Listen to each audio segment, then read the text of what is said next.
feature for animating that I find really exciting is also the sort of apparatus for layers that ProMotion is for.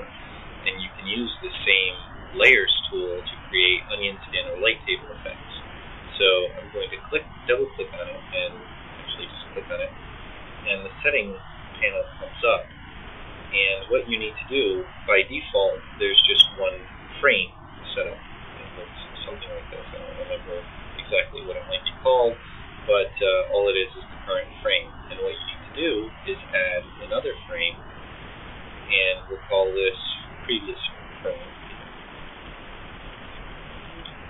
Okay, previous frame, and what we want to do is we want to tell it to use the current frame position -1.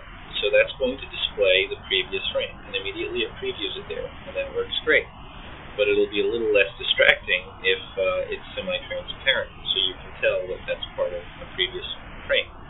So we're simply going to type in 50 for the amount of opacity, and then for transparent color, we can click guess, or we can pick an actual color palette. Guess tends to work if most of the background color is that color. And then if you just wanted to worry about the silhouette, you could choose render color shape, and what that will do is take everything that's not the background color and make it one silhouette color, which makes it even easier to see where the previous frame was and what its position is without worrying about detail. But I'm going to leave it like this for now. And the last thing you're probably going to need to set up is background, which by default I believe looks like this, which makes it a little hard to see what's going on with the previous frame.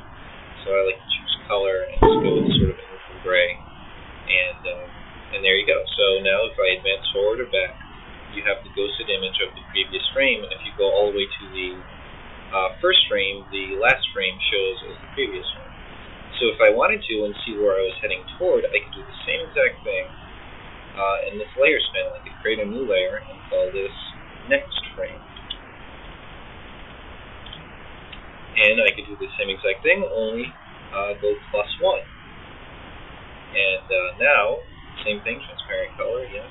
Opacity, semi-transparent again, I'll make it 50 as well. And okay. And now, you can see where it's going to and where you're coming from.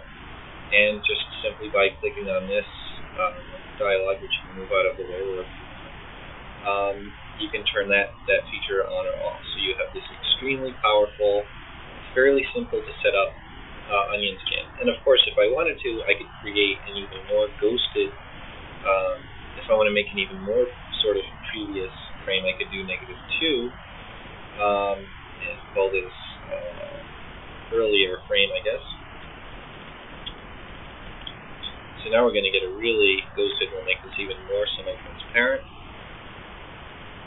Okay. So now we have a ghost of the previous 2 frames. If you can see that. Oh, well, it would be if it were made visible. There we go.